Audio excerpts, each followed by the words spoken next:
Hi everyone, good afternoon, and all you geeksters out there who's going to join us for today's live with Red Dot Diva.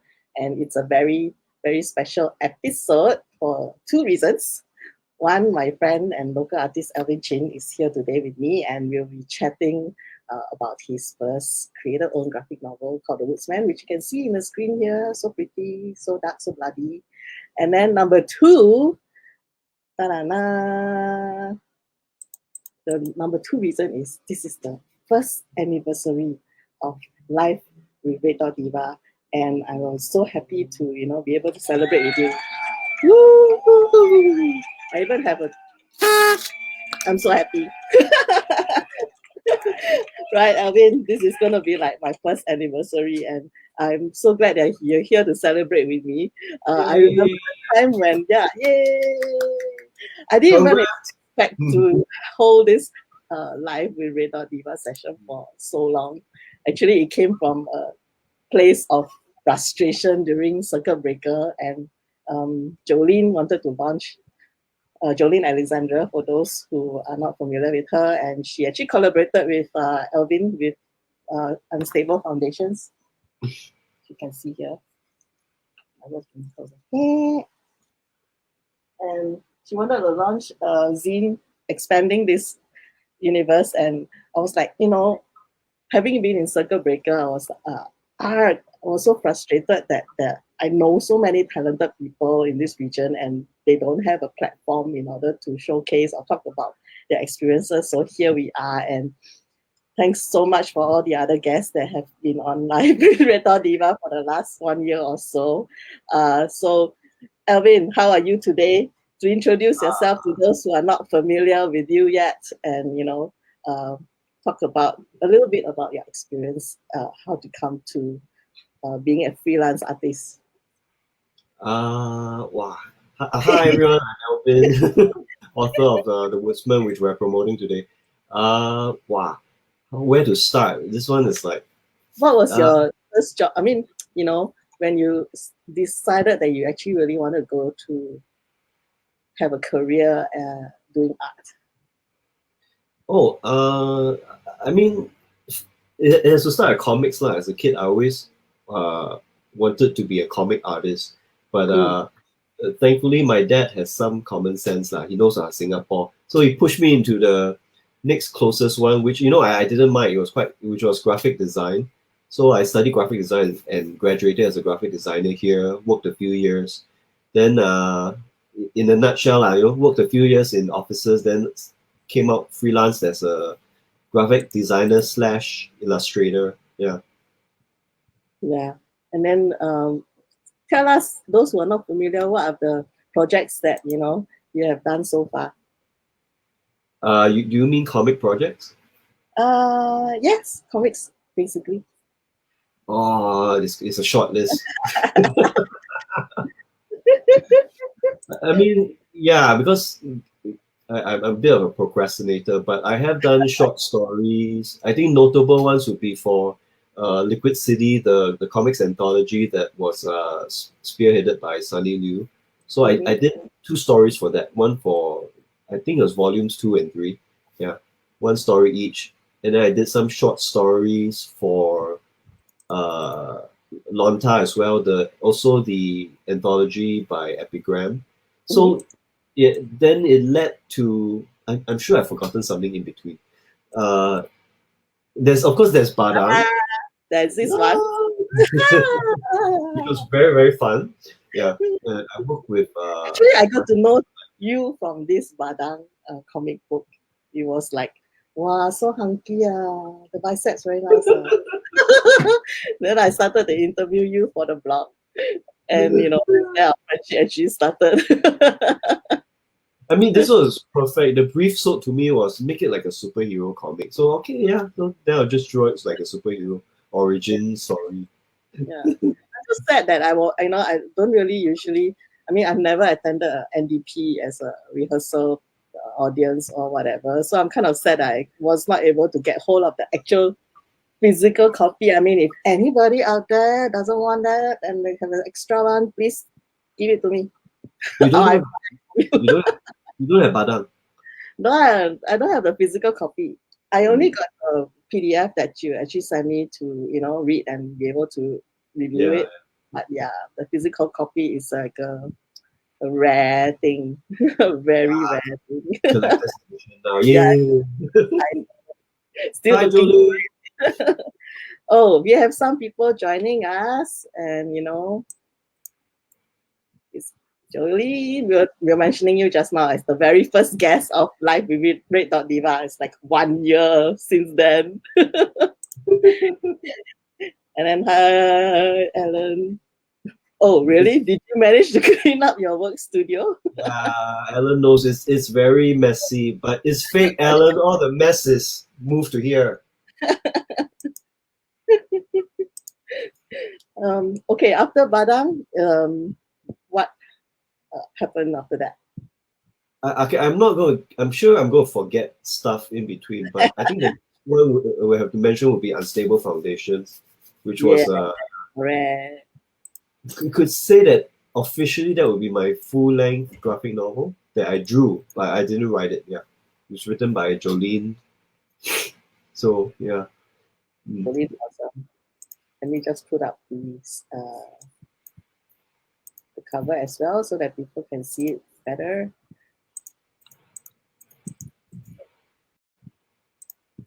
That's the one. I actually love this cover. Actually, I really enjoyed your artwork in this particular book because it's like there's this clean lines, right? And yet there was this interesting stories going up, like familiar places that we have walked through the halls before. And I understand that you also were involved in the character design. Was that true? Yes, but I mean, with Joelyn, of course, she helped. She described the characters to me, and then I just drew them up. And but would that be a collaboration again? I've never seen this before. It's not out of the books, but because it takes time, so you have to see, and then you have to see what Joelyn comes up with also. But I wouldn't put it, put it out of the realm of possibility. And Joelyn said you make this comic so amazing. Yeah. Thank you. Right. Since we are now leading into, your current book that's out called The Woodsman, and I was reading through some of your, your profile and all that, and you were also a storyboardist, right? I think you worked on some ads before as well, McDonald's, wasn't it? Did you say again? The McDonald's ads? You're a storyboardist, right? Storyboard. Yeah. So I think you did work on some ads before, right? Was it McDonald's? It was, that was some time back. It was one of the samurai burger ads. So it was fun drawing ninjas and samurais. And my question was that as a storyboard artist, right, did it give you a kind of like special eye into drawing sequential art? That's what comics basically is about, when it works through panels and movements. Yes. In fact, the two professional, like comic artists and storyboard, very closely related. Or you could even say comic books and movies. You can see how comic books are translated into movies. Yeah.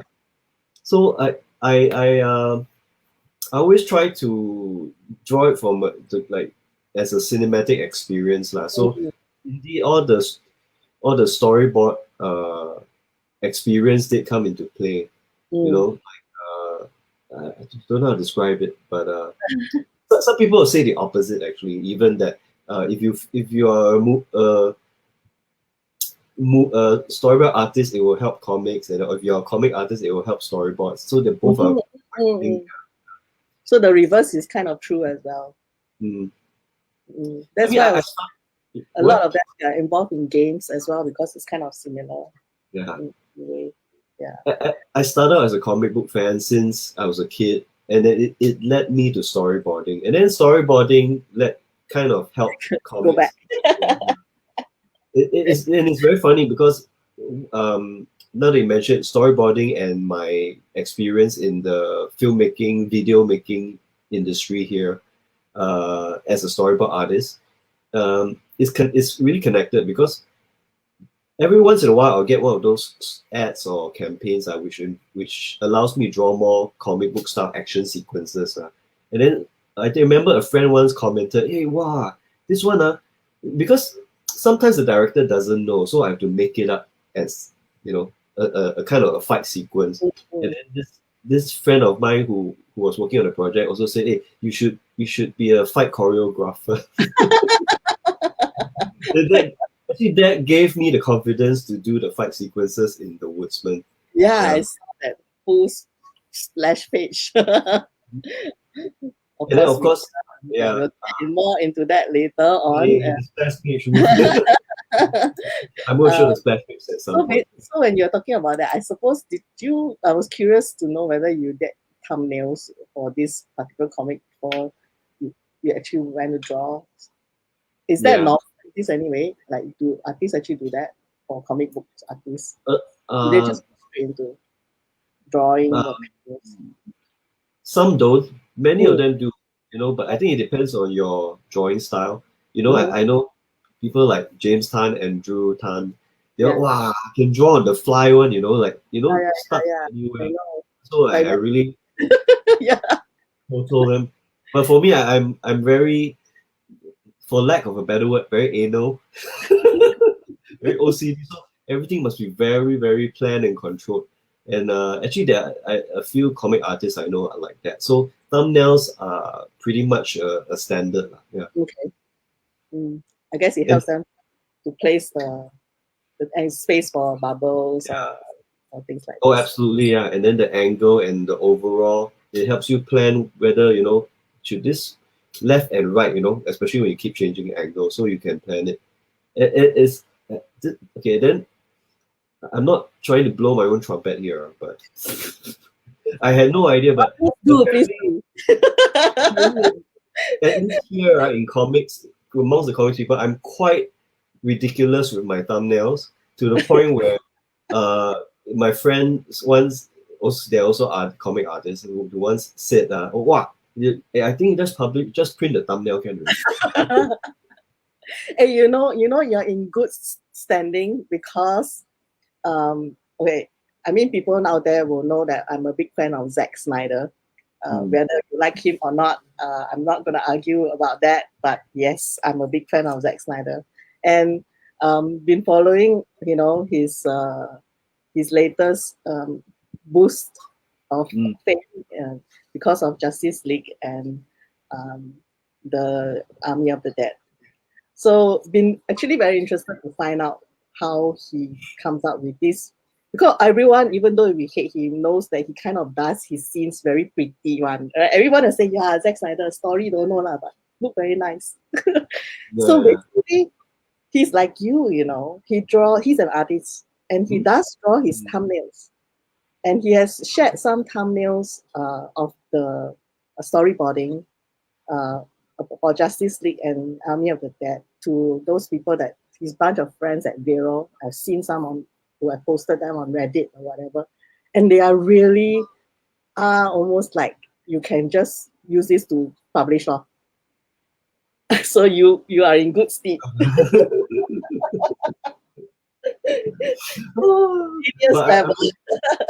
I'm also humbled because then you think that my thumbnails are good. Then you look at things like the Lucas Arts thumbnails. Oh yeah. Still, it's just like the passion, and as you say, the way that I'm really wowed by you guys actually, because I sometimes feel as if like I have all these ideas in my head, but I cannot condense it. And you guys can condense it in a picture. It certainly helps when you're in charge of the story and you're also the artist. We have Wen with us as well. Hello, Wen. Woohoo! Oh, if you guys have any questions, like very nosy questions, right, for Elvin, please post down below, and we'll from time to time pick it up and answer them while we chat. Easy questions. Don't ask me about the meaning of life. I can't help you. Right. now we are coming to the meat of our live stream, which is about the Woodsman, published by the awesome people at Epigram Books. Share with us the journey that got you to this actual book that you have. Show us again. Show us. I'm so jealous. I haven't even got mine. But they did send me an email to say that, oh, your comics are in the post. Please look out for them in 2 to 3 days. Yes, I can't wait to get my hands on it. You mentioned to me, I mean, when we were, chatting to prepare for this live stream, and you were saying that this has been in the works for a very long time, right? Yes. So, what inspired the idea in the first place? And, why did it take so long? What inspired depression? No. Okay, it may be a bit of a sad story, but it's not that sad. Not that sad, lah. I mean, it's just something which I always wanted to do. Firstly, I always wanted to do a graphic novel on my own, and well, maybe not on my own, lah, but at least draw in the style which I wanted to, a style that felt very 100% me. Because all this time, not to say my projects have been terrible or something. It's been, I always challenge myself to draw other people's stories. It's quite fun in its own right. But I thought, it's time to do my own thing.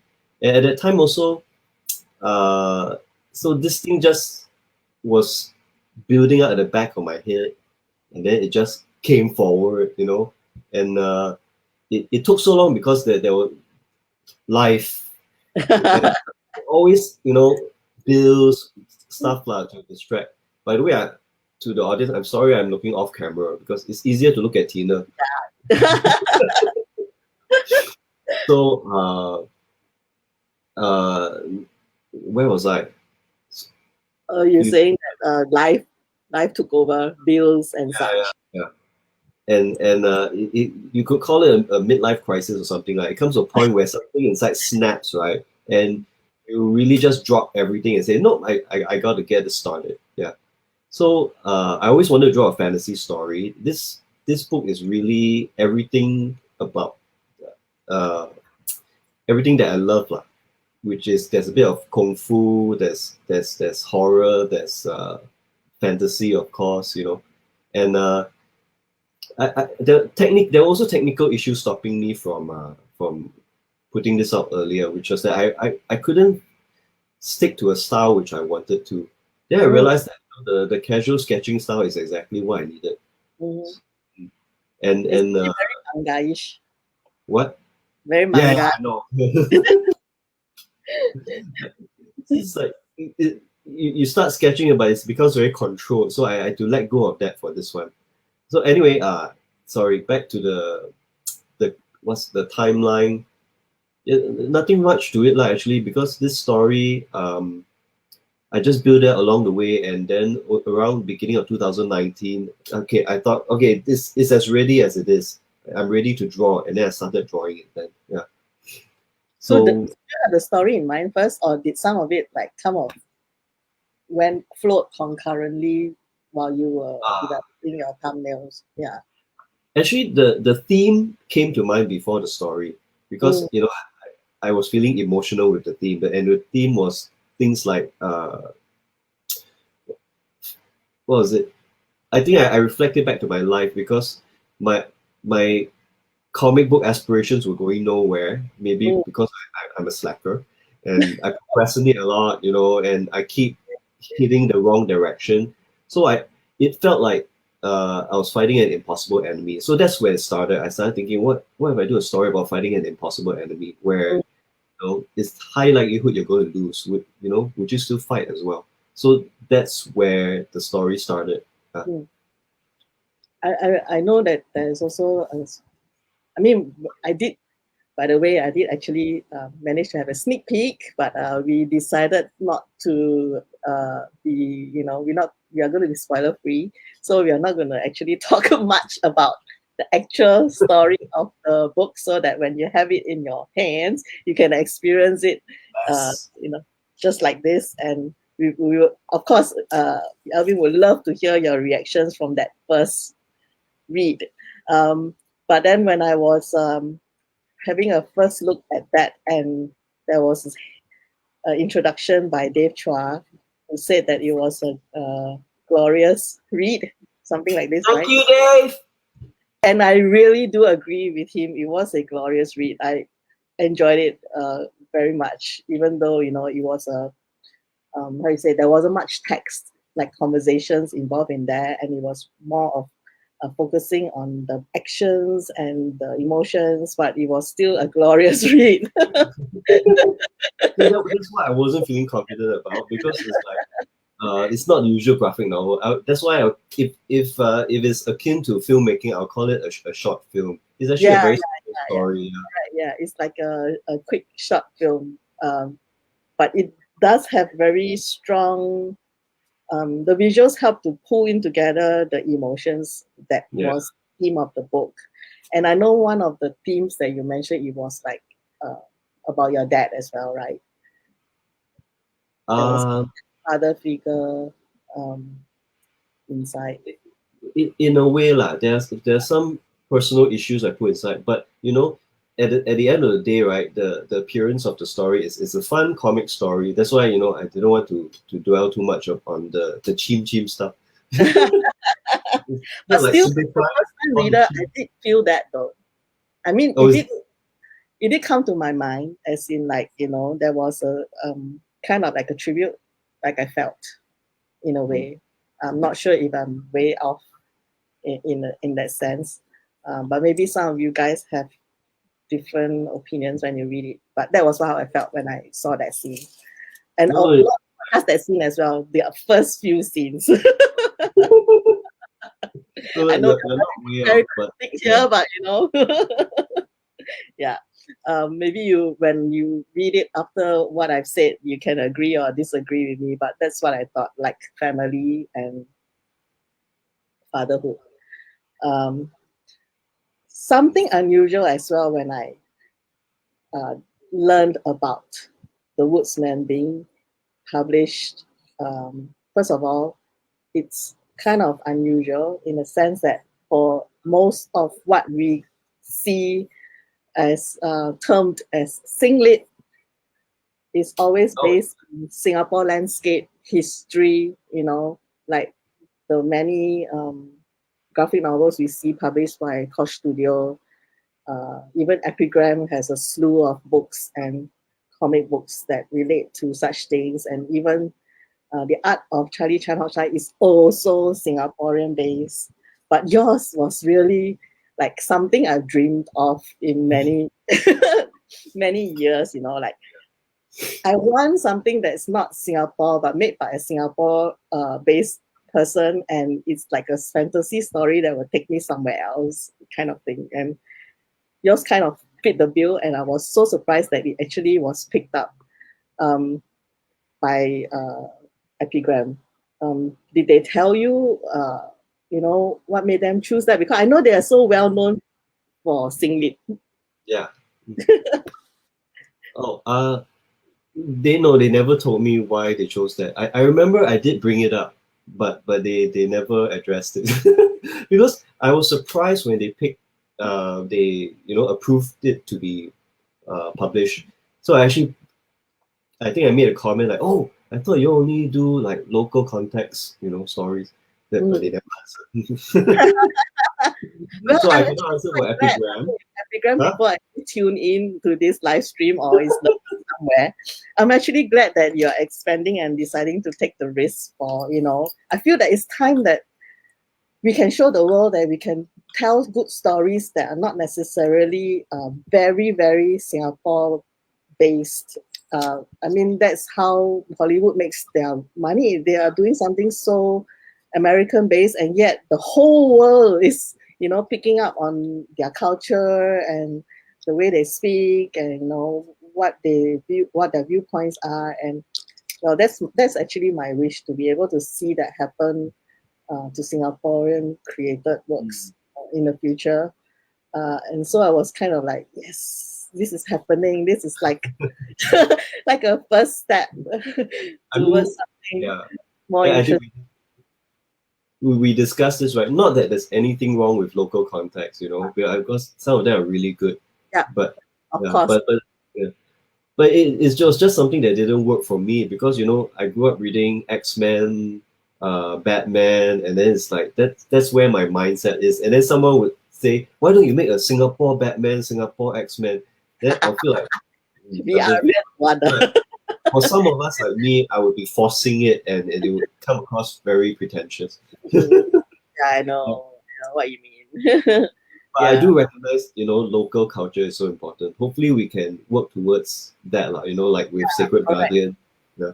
Yeah, like a mix. Yeah, Secret Guardian is another one that I'm, like supporting them because Mm. it's also something Southeast Asian, really. It has Yeah. Singaporean elements because of Singa, but then it's also be able to expand beyond just our very Singapore centric kind of It, thinking. it has quite rich Southeast Asian and local context, but it Yeah, doesn't feel tied down to it. correct. Yeah. I mean, yes, we are, as you are saying, also, I reiterate, there's nothing wrong with Singli. There's really some really good stories out there. But I feel that there's the pros and cons. The pros is that with Singli, we kind of feed each other within this silo. Like only Singaporeans really, really appreciate, understand. And whereas if you have something else that's a little bit wider, but has some Singaporean sensibilities in it, that's what, makes it more popular with other cultures, other audiences. I mean, if you look at the Filipinos who have managed to get Trece out in Mm. Netflix, that is awesome. I mean, that's what the should I say the government? I don't know, the authorities or whatever. Hopefully, they are able to be more open about this as well and not just support something that is very Singapore centric because it does help to get names out there regardless what kind of stories you actually tell, whether it be horror. I mean, we did have a discussion, right, with Terry previously in one of my live streams where we talk about genre Yeah. filmmaking, and this is like genre, literature and comic books. It's like the same thing. Joelyn has a comment. She says that local influence and culture will seep into your stories regardless. That's why forcing it by making sure it must be local is such a struggle. That is true. Okay, with that point, I have to point out that very interestingly enough, I'm glad she said that, when you don't have to force it, right, it will come out naturally. And Yeah, on hindsight, when I look back at it, right, I look back at what I did for the Woodsman. So I look at the fight scenes, all these were inspired by this, by that, and what else? The Woodsman itself, actually, I drew him very Asian looking. yeah, it's very manga. I like a bit of diversity, but Yeah, especially like scenes where I saw what it triggered. I realized that I was drawing a lot of inspiration from my experience staying here in Singapore in the 80s, watching Hong Kong kung fu movies, like Sui Hak movies, oh yeah. and, Sweet. and then some people said there's a bit of manga element in it, which yeah, of course I read manga when I was growing up here as well, and Yeah. I realized that it's in some way indirectly it was a unique Singaporean experience because the Singapore geek had this, you know, the when we were growing up in the 80s, being equally exposed to manga culture from Japan, and then Western uh, as well. Western superheroes, so it's quite, and then Hong Kong, kung fu movies. So that I put that all into the Woodsman, and so in that way, you could say it's a Singaporean experience. Am I kidding? Hmm. I'm just gonna put this on screen because this one is not really that spoiler. You shared it on your Facebook page as well. Yeah, The those one. fight scenes, and you can see the sample page that it's really very quite Asian. I love this. Someone did say, "Wow, very manga." Yeah, it is. But there was a lot of movement in your pages, which is what I like. I could like feel the heat of the moment, the speed, and the movements involved with the fight scene. And how long did you spend on doing that awesome splash page Talking about that spread, battle? Yeah, that spread. that spread. About 2 weeks. Wow. Think about it. This is 2 pages in the comic, 2 weeks. And it wasn't just drawing it as I don't know if you saw the back. If you refer back to the back of the book, there's the sketch of it, right? Yeah. So I had to plan it. Yeah. And did you rewatch some TV shows or movies with firstly, all the Sweetheart collection, and then watching Tiger, Hidden Dragon, Hero, all my kung fu movies. One says the dynamism of the movement, so good. Thank you. Wait till you see that spread. Yeah, I know that spread. You're all very cryptic here. But I think I'm very proud of that spread. I want to print it out as a poster. Yeah. Wow. I give them. Should I give them a sneak? Yeah, sure. If you want to. I mean, if it's not, I don't think it's that spoilery, huh? Let me put you on solo. Zang, zang, zang. Okay, that's enough. Remember, I said earlier that film industry friends said I can be a fight choreographer. Yeah, so that was what I was thinking when I was doing that. Okay, I'm going to choreograph the heck out of this fight. In that same vein, though, would you ever consider if somebody were to invite you to do a short film? That means, do you feel confident that you're going to do that because some people have, connected you to the ability to do a fight scene? Therefore, do you think that being able to produce or kind of like direct and think of a short film is up your alley? When you say do a short film, do you mean just conceptualize it or direct it? I think that. No, I probably don't have enough confidence to do it. Yeah. Mm. But conceptualizing it will be more of your thing.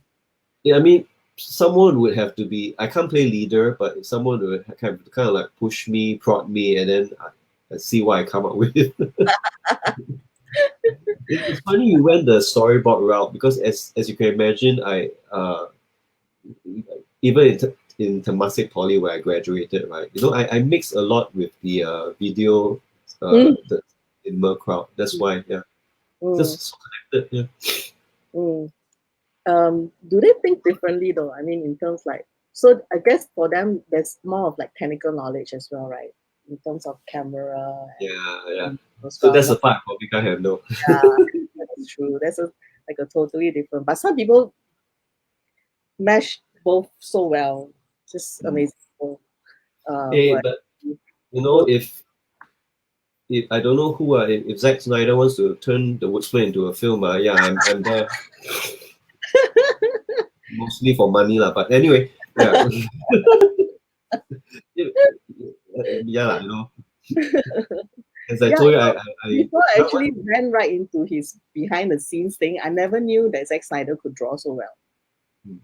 Like I thought, director, just use some other story bodies to go and draw, then he just take the right. But he actually a whole storyboard himself. That is, from what I know, is an asset when a filmmaker can draw. Then they can visualize it themselves. Yeah. The other one is this, I think, lesser known artist called, I don't know how to pronounce his name. It's Care Andrews. I don't know if you heard of it. He did Iron Fist comic. Okay. And yeah, quite good. And he's actually, his is the opposite. He started out, he's more well known as a comic artist. Then he became a filmmaker. But he's still drawing from time to time. But yeah. Yeah. So I would imagine his comic book skills really helped his filmmaking a lot. Yeah. Yep. Okay, and for those out there, right, who haven't actually know that much about the Woodsman, it's actually a horror kind of story, right?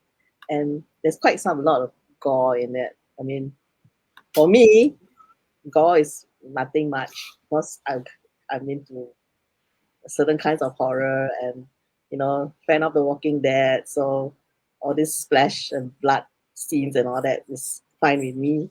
But I guess it's a bit more gory than usual, in my opinion, for some Singapore books, especially comic books created locally.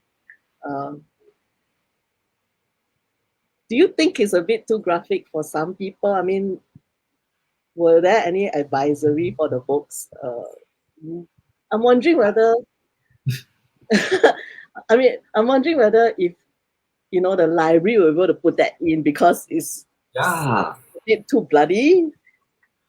I mean, personally, to me, especially in 2021, I really don't feel I'm, this is the wrong term to use, but breaking new ground in gore, I think people can handle it, even kids can handle it, but that's me personally.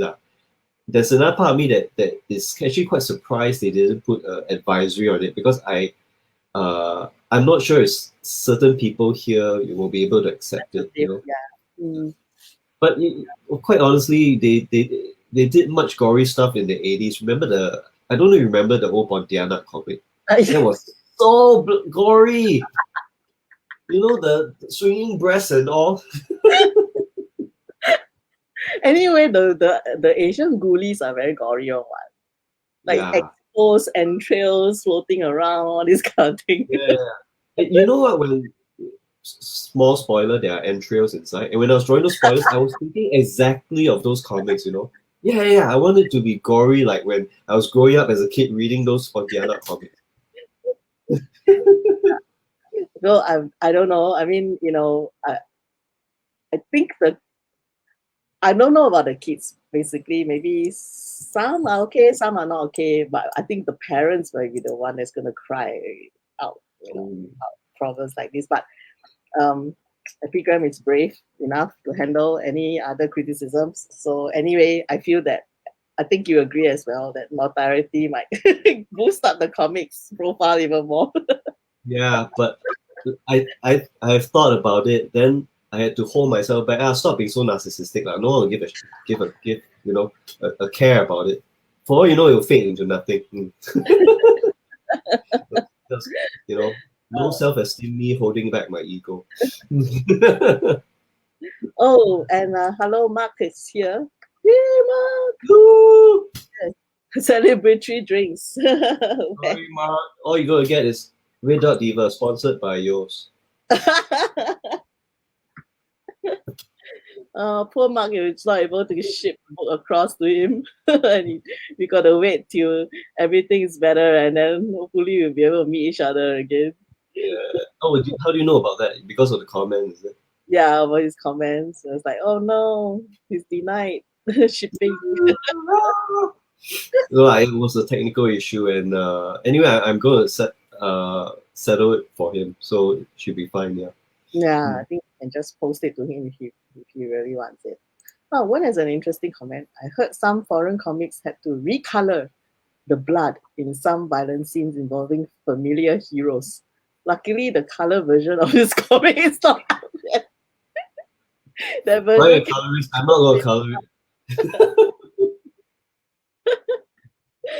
But funny enough, I did save all these. I mean, you've seen the book, Tina, so you've seen there's a lot of blood. Yeah. I actually saved all the blood on a different layer, thinking that one day, it will never be colored, but if it does, then I can easily change all the blood to red. Would you like it to be colored though? I mean, would that be one of your desires that it ends up being a colored version? Yes, actually. Now that the black and white version is out, so yeah. I love black and white, but now there's a black and white version that exists, right? Which I always feel there should be a black and white version. Then, yeah, why not? If there's an option for color, then there'll be two versions. Would you do it yourself, or would you rather get a colorist? Oh, wow, this is tough. What, you OCD? No, I think it's more of you want a sense of ownership, like you did everything, but I wouldn't be OCD about quality, because I know there are lots of fantastic colorists out there and they would do a fantastic job. So, but then I wouldn't feel like I did everything on my own. Like this is partial. But yeah, color version sounds good. Yeah. Probably in the future. Edition 2. Jinx myself. The American edition. Oh wow. I Translated wish. languages. Tagalog. That's taking it too far. Why not lah? I mean, it's I think translation is an easier route to. I mean, I don't know. Yeah, it would. If it becomes popular, but like I said, I'm just at this point, I don't know where it'll go. I'm just happy it got published. That's like. But I guess, yeah, digital will be the next move. I think it should be. Then people will download it. It will get even more popular. Yeah. Well, crossing fingers. I did suggest that. I did bring it up. So we'll see how it goes. Yeah. Does Epicron's Photo have any digital versions yet, or they only do? How they do?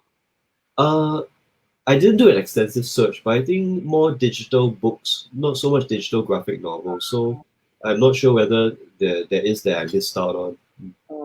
Okay. Nice. Maybe yours will be one of the first. You also mentioned in passing to me that the Woodsman is kind of like more you. Mm-hmm. Do you want to delve a bit deeper into that? Like in what? How to say? I think like everything that I told you before already. Doing my own thing I guess it's in comparison to all my previous projects, right? Which except for the short stories. But even if the short stories are, if you run through all my short stories in Liquid Cities, they are different styles. So in that sense, I had some kind of a ADD. I couldn't settle on one style that I could feel, that I could connect with. But at the same time, I'm still proud of them because I pulled it off.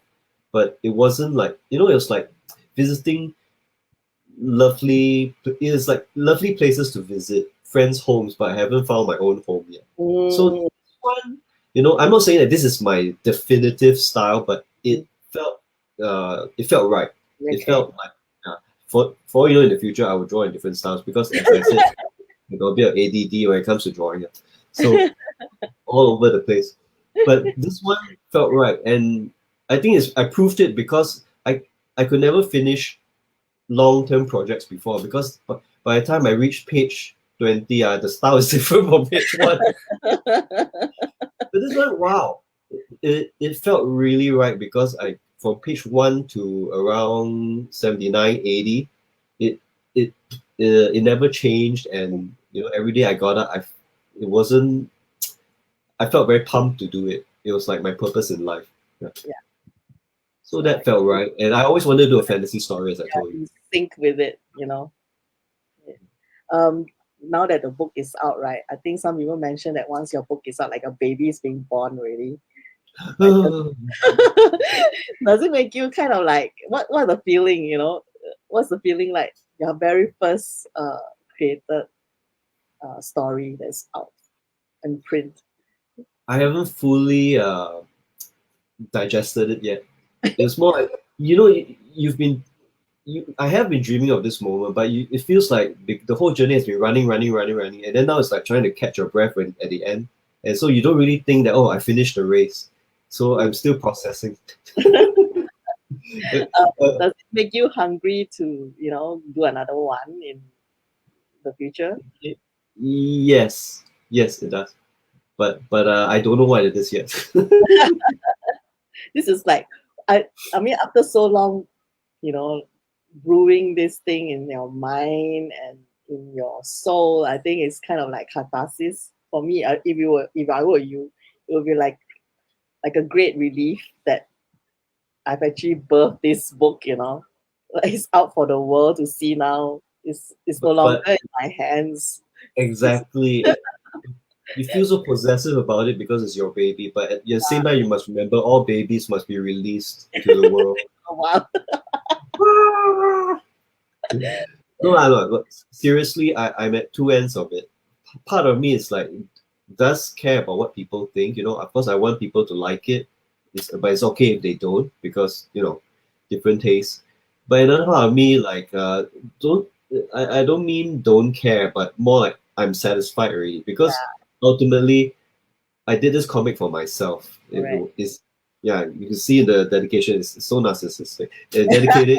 So, No, in a way, narcissistic is not the. I don't think it's really the a precise word to use, because every yeah, time I feel that every time a creator does something, it's like it's part of you, as you say, it's part of you that is out for the world to evaluate. I think it's a very brave thing to do, because for myself, I'm not sure if, like when I was younger, right?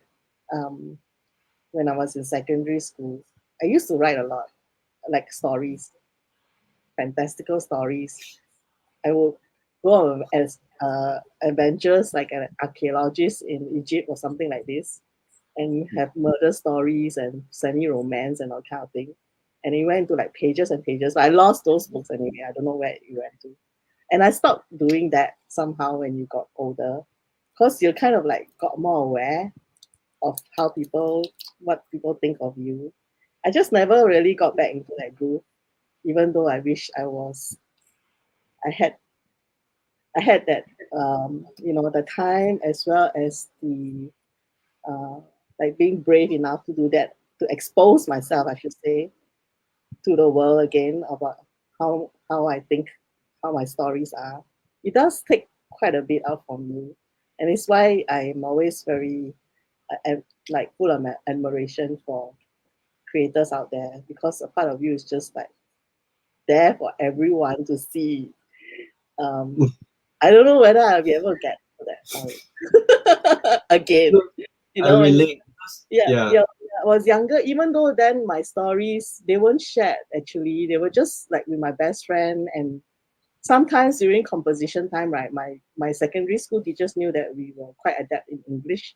So she allowed us to, she didn't give us a topic. She said, okay, you guys, you want to write whatever you wrote. And I was just like writing stories, and I always got like A or something like this, because my mind was like imagining something else. Um, but it was just within this small thing. It never went out per se. I don't really know whether I'll be able to do that. Which is what Ryan is also asking you. After creating this, did you feel like you emptied your soul? it felt that way, certainly, yes. I mean, as I said, it's a lot of the themes are change is personal, but you won't see in the story. It's just a fun adventure fantasy book, but the spirit in making it, yeah, I did feel like I emptied my soul into it.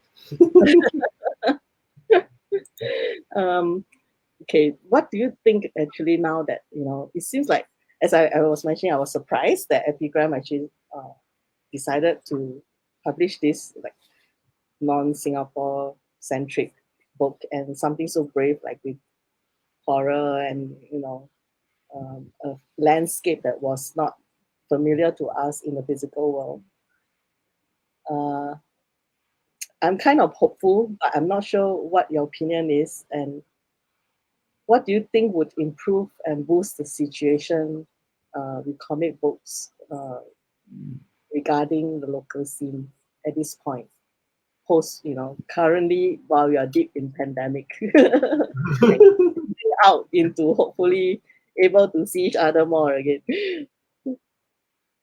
What do you think? What do I think will boost that? Yeah. What do you think are the next steps we can do? Either the publishers, the creators, the readers, or people like me who are more supporters of the art scene in general. What do you think are the actual steps we can take to help each other boost the local comic book scene, in terms of having more like, creative things out there rather than just consumers? We actually create. Uh, quite. I know I'm going to give an answer, and then when the stream ends, I'm going to have a better answer.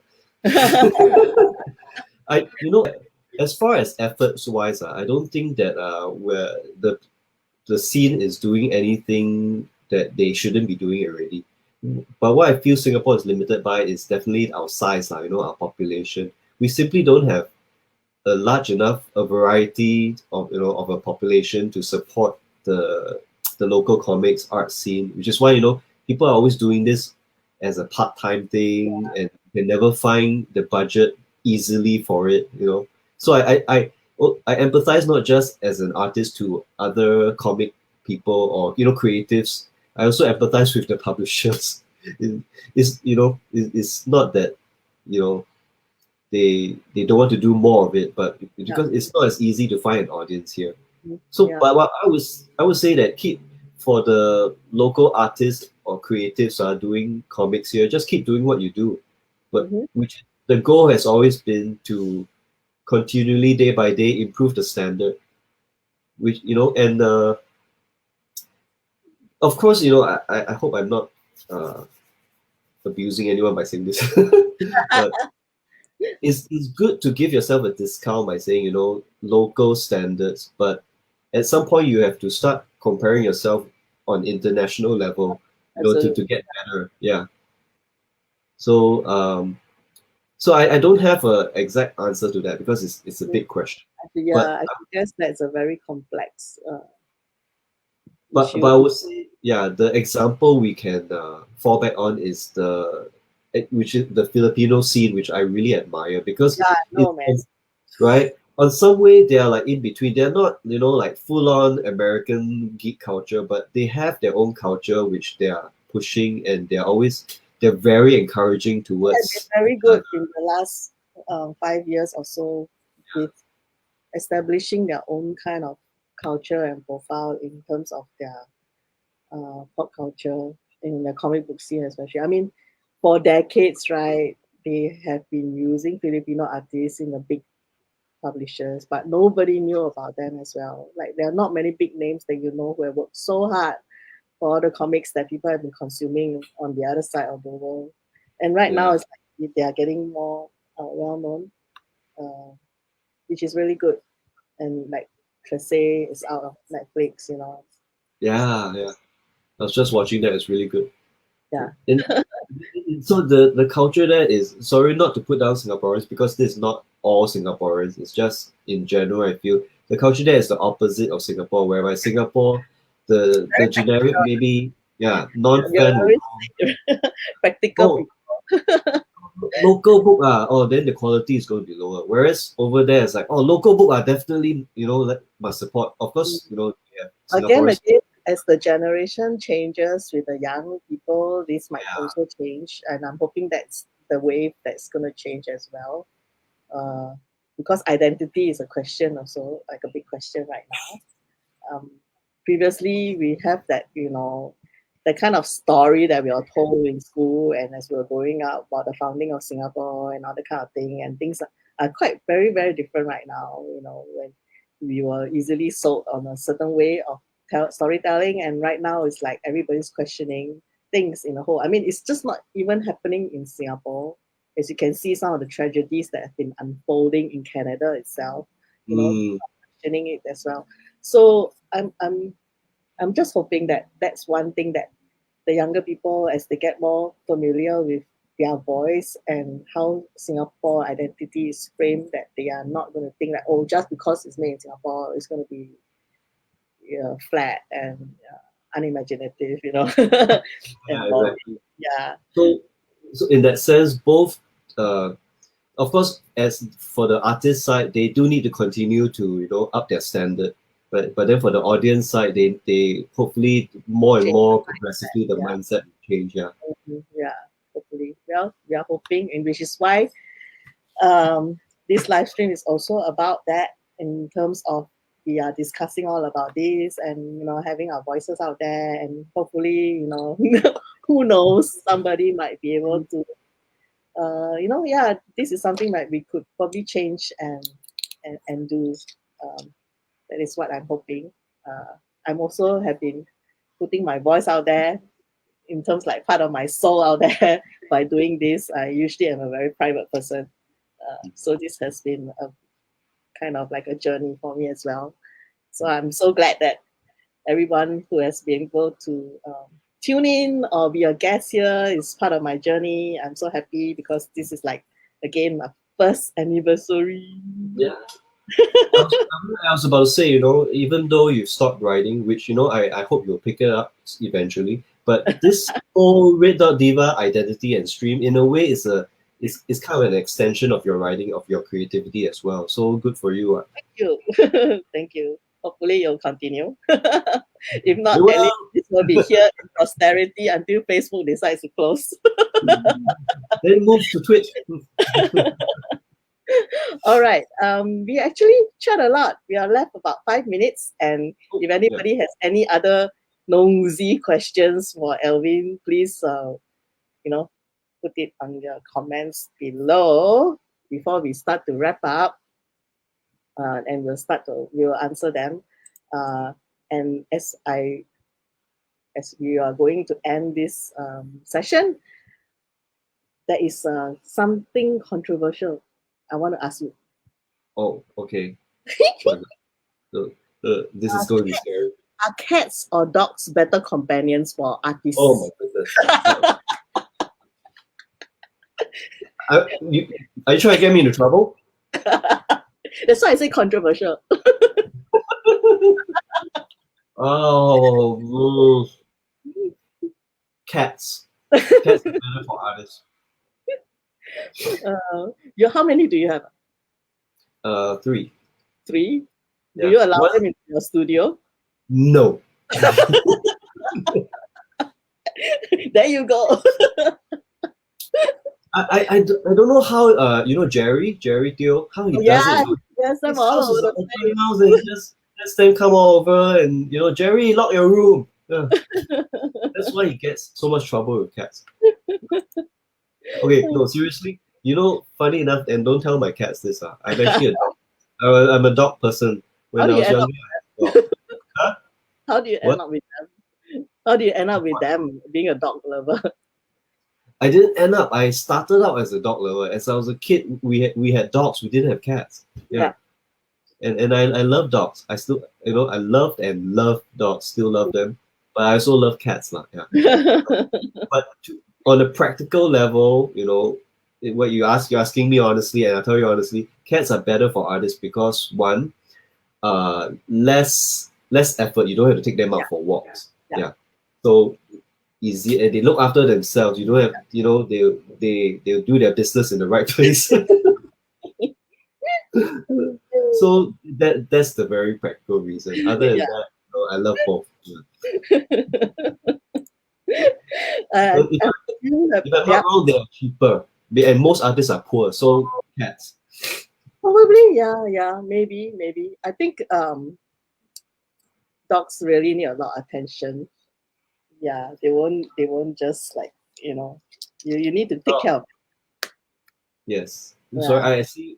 One just asked, maybe I'm an animal person. I feel I get along fine with all animals too. You know, right? I'm an animal person. I must be, because actually when I grew up in my, I stayed at my grandfather's place when I was a kid, and we grew up with we had 3 pug dogs. We had tortoise, hamsters, fish. One of the tortoise got like one of those big ones that we put in a giant urn like thing. All in the shop house. Wow. And at one point, I did have 1 cat. I had mice as well. You know, both voluntary and involuntary, because I stayed in an old shop house. There were rats running above, and there was some that I kept in my hand. Yeah. Yeah, I used to stay in a terrace house in Joo Chiat, and we had owned 3 dogs before. 2 big dogs. 1 died because of an accident. My dad didn't leash her, and she ran across the ECP. It was a German Shepherd. It was like a beautiful German Shepherd. And then the first dog I had was my Pomeranian, who was such a bee. Oh my God, she was so difficult. This small little furry ball, right? But nasty, really nasty. She was not nice at all. Pomeranians are not nice. The nastiest dogs are the smallest. And then my cousin had this little Chihuahua. The loudest thing ever. Not nice. No, but she was vicious. She actually chased two two workmen who were supposed to repair something in my house, and she was back, right? She was like, she chased them, and suddenly I saw this small furry thing running from behind the backyard. Yeah, and two grown men, right, running, and climb on top of the head. Yeah, I don't know why, it's always Pomeranians. Something about their tiny little snout. They look like vampire bats chasing you or something.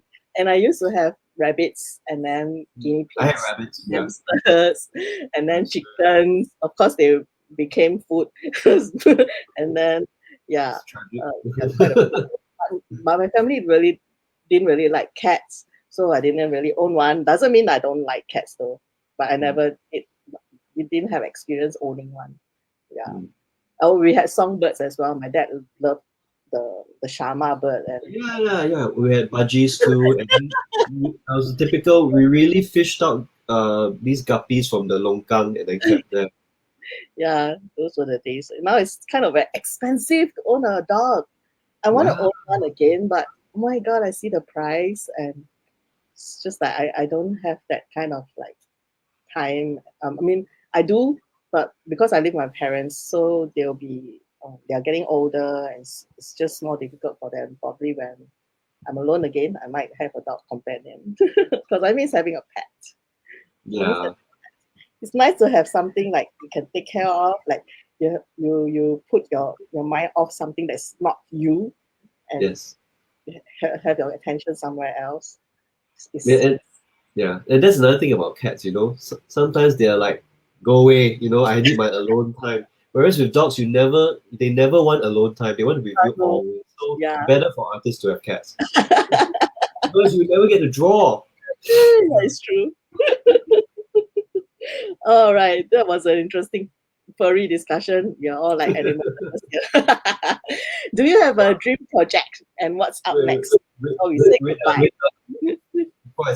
Before I answer that, Red Dot Diva sponsored by SPCA. Okay. So what was it again? Do I have a dream project? Yeah. Do you have a dream? I probably do, but and I'm going to think of it after the stream ends. It always happens, but but maybe I haven't dream up of it yet. But the feeling will come. If it's something like the Woodsman, then that would be my next dream project. Yeah. Do you have anything up next that you want other people to look out for it, or? Well, it's not official yet, but it's still in proposal stage. But so I don't know if I can mention it. But so I'll just say it. I'm working with a writer on a comic book / poetry book. So that'll be something. I hope it works out. Yeah, and I must give it to him for this vision. I know maybe it's been done before, but I don't think it is quite often done locally. Where he's a writer, he's a poet, and he writes poems, and he wants me to interpret it into a comic book story. So that'll be interesting. That's interesting. Yeah, that's something to look out for, guys, from Elvin. We're gonna wrap it up soon, but before you leave the screen, I'm just gonna pop myself out first and tell them about July's live streams that's coming out. July! Yeah, right. For July, there are 2 live with Red Dot Diva. Two. The first one is on the 17th of July at nighttime, 10 p.m. Okay. First of all, it's nighttime because we're going to be very spooky time for us. And the second reason is because there'll be creators who are based in Canada, and they are 12 hours behind us. So it's a special one. It'll be a first live stream where I'll have creators from the other side of the globe. It's about a indie horror comic series named Damned Cursed Children. And it's the first time that the 3 creators will be on board with me for this live stream. They are Howard Wong, Josh Stafford, and a local artist that people don't seem to know yet. So I'm very interested to meet him. His name is Robin Simon Ng. And this is going to be an interesting conversation about Damn Cursed Children. The trade is out, but I don't know where or which bookstore might carry that in Singapore. I'm not sure yet, but I think it's available to be ordered online via their publisher called Source Point Press. Then the second one, there'll be an interesting guest, which I shall keep it secret at the moment. It will be a female creator, and she will be the one doing the end of the month live stream in July. Look out for the announcements. Probably by first week of July, we'll be able to announce her name. Thank you for joining us. Elvin and I are just happy that some of you are here chatting with us and interacting with us. If you have any other questions or comments, you can either pop down in the comments below and tag Elvin, or you can, if you know him, you can directly message him. I think the books are going to be out from Epigram stores right at this moment. We should be able to get them next week, I hope. By that time, I'm so curious to see what you guys think about the Woodsman, right, Elvin? I can't wait for their reactions. Yes, morbid curiosity. My hand just recovered. Yeah, he has been signing how many books? 70? Close to 7. I think the final count was around 67, maybe. The pre-orders. So some of you will get to see some of his sketches and his signatures as well. As for me, I want to go and meet him in person. All right, thanks for joining us, everybody. We'll see you again. We'll see you again online, and most probably on the 17th of July, 10 p.m. Join me as we talk about Damn Cursed Children. All right, bye. Bye, guys. Thanks.